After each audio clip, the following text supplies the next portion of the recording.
म्हणून तुम्ही जोर जबरदस्ती कोणी कोणती भाषा बोलायची यावर करता येणार नाही।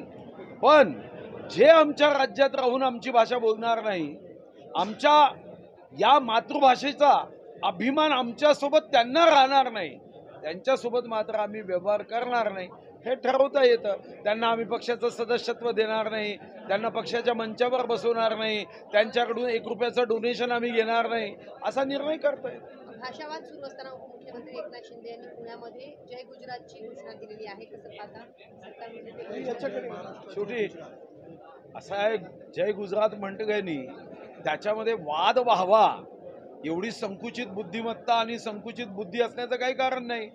या देशामध्ये आपला देशच भारत माझा देश आहे, सारे भारतीय माझे बांधव आहे, हे लहानपणापासून रोज आपण प्रतिज्ञा घेतली आहे। ज्या राष्ट्रगीताच्या सन्मानाला आपण उभं राहतो त्यामध्ये सुद्धा सर्व राज्यांचा उल्लेख आहे। तर मला व्यक्तिगत रीतीने वाटतं की सनी देओलचा तो चित्रपट होता, तो पाकिस्तानी त्याला म्हणतो की तू पाकिस्तान जिंदाबाद म्हण, तो पाकिस्तान जिंदाबाद म्हणतो, पण भारताबद्दल मी वाईट बोलणार नाही हा भाव असला पाहिजे।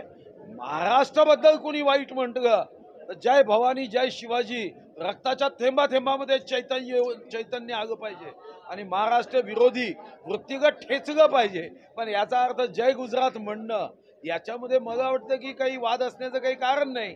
आता काही राजकीय एकदमच संकुचित असेल तर त्यांना जय महाराष्ट्र जय गुजरात म्हटल्याबरोबर आता याच्यातून 1-2 महानगरपालिकेच्या जागा जास्तीच्या जिंकता येईल का असं जर हसीन स्वप्ने पडत असेल तर त्यावर आमचा नाईलाज आहे।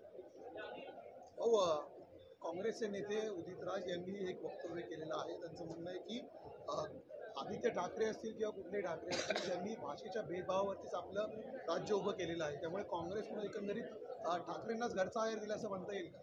नाही, कोणी कोणाला घरचा आहेर वगैरे कोणी देत नाही, आहेर आणू नये असंच आता पत्रिकेत छापलं जातं, त्यामुळे आहेर कोणी कोणाला देत नाही। आपापलं मत मांडायचं असतं आणि हे मत मांडलं म्हणून राग करायचा नसतो, मग तो त्यांचा असेल किंवा इतरांचा असेल, आपापलं मत मांडायचं, योग्य अयोग्य तर्काच्या आधारावर त्याचं चिंतन झालं पाहिजे। उद्या मराठी माणसांचा मेळावा आहे, तुम्हाला निमंत्रण आलंय का? नाही, तो मराठी माणसांचा मेळावा आहे हा शब्द प्रयोगच योग्य नाही।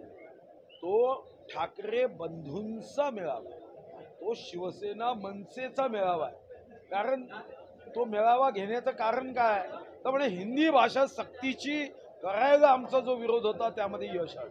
मराठी भाषेचा काय संबंध हो? मराठी भाषेचा काय संबंध?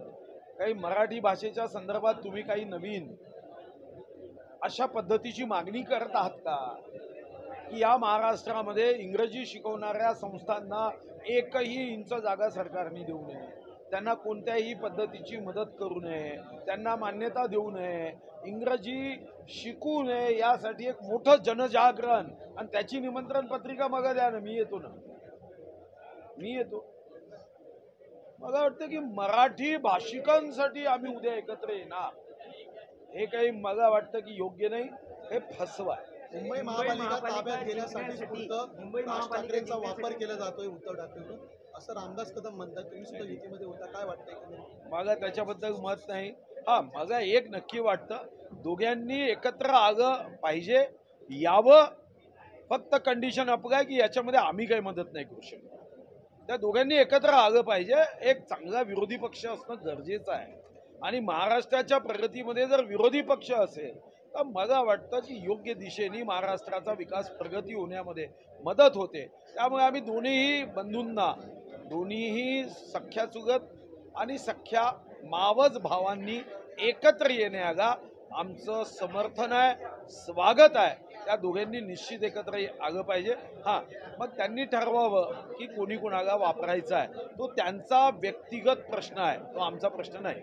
हो, मुंबई महापालिका जिंकण्यासाठीच दोघां भावांचा असा प्रयोग झाला नाही, पण फायदा काय? त्याच्यातून काँग्रेसनी घोषणा केली 2+2 4 होतात, पण 2+2 -2 पुन्हा आकडा तेवढाच येतो ना।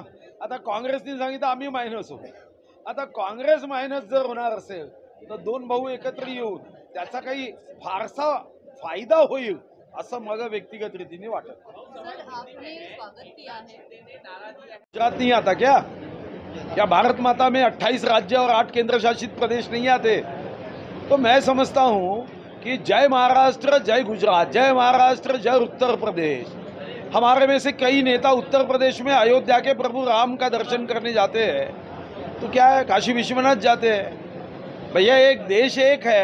जय गुजरात बोलने के बाद मैं आपको विश्वास से बताता हूं, किसी के मन में विरोध का भाव आता होगा तो वो निश्चित रूप से भारत माता की जय कहने के पात्र नहीं है. आदित्य ठाकरे ये बात कर रहे हैं कि पहलगाम की जंग अभी तक मिटी नहीं है और पहलगाम की जंग अभी तक मिटी नहीं है और ऐसे में भारत के केंद्रीय मंत्री स्पोर्ट्स मिनिस्टर को भारत में हॉकी और एशिया कप क्रिकेट टूर्नामेंट दिलाना चाहते हैं. देखो ऐसा है, आतंकवादियों ने किए हुए हमले ये कोई भी वर्ष के हो, कोई भी महीने के हो, कोई भी शतक के हो, कोई भी दशक के हो, वो कभी भुलाए नहीं जाते. और इतिहास में ऐसी बातें भूलना ये भविष्य में हमारे सामने प्रश्न निर्माण करता है.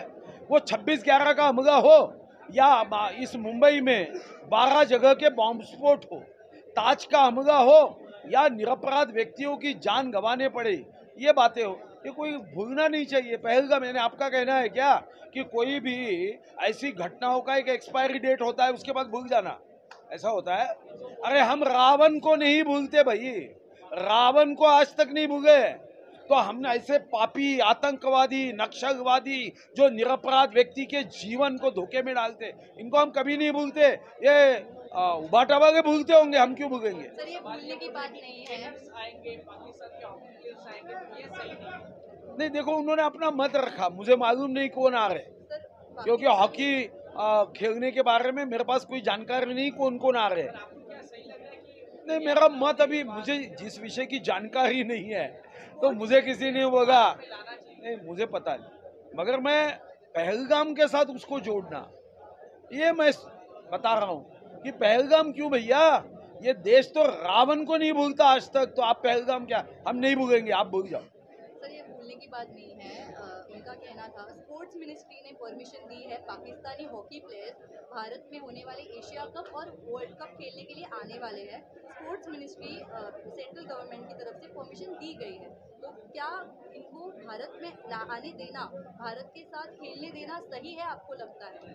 देखो ऐसा है कि इस बारे में मुझे कोई जानकारी नहीं कौन सी टीम है, नहीं तो आपका प्रश्न और उस आपके प्रश्न के आधार पे मैं कुछ जवाब दे दूं और मुझे पता ही नहीं. आपके पास कोई राइटिंग में ऐसा कुछ होगा तो मुझे बताओ, तो उस पर मैं जवाब बना सकता हूं, जवाब दे सकता हूं. मुझे कुछ भी पता नहीं है. और बहुत बार ये जो हमारे अपोजिशन वाले हैं वो राई का पर्वत बनाने का उनको बहुत आदत है, राई का नहीं, राई के फोटो का पर्वत बनाते हैं. तो मैं समझता हूँ कि ऐसे बेतुकी बातों का जवाब अभी नहीं देना है.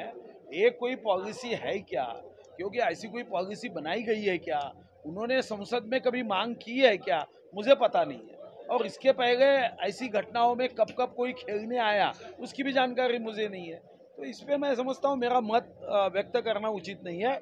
मगर मुझे लगता है कि आदित्य जी ने अपनी बात अपने सांसदों के माध्यम से संसद में रखना चाहिए. तो 25 सालों में ऐसी घटनाएं घटने के बाद ऐसा कभी हुआ है क्या, नहीं हुआ है क्या, ये जानकारी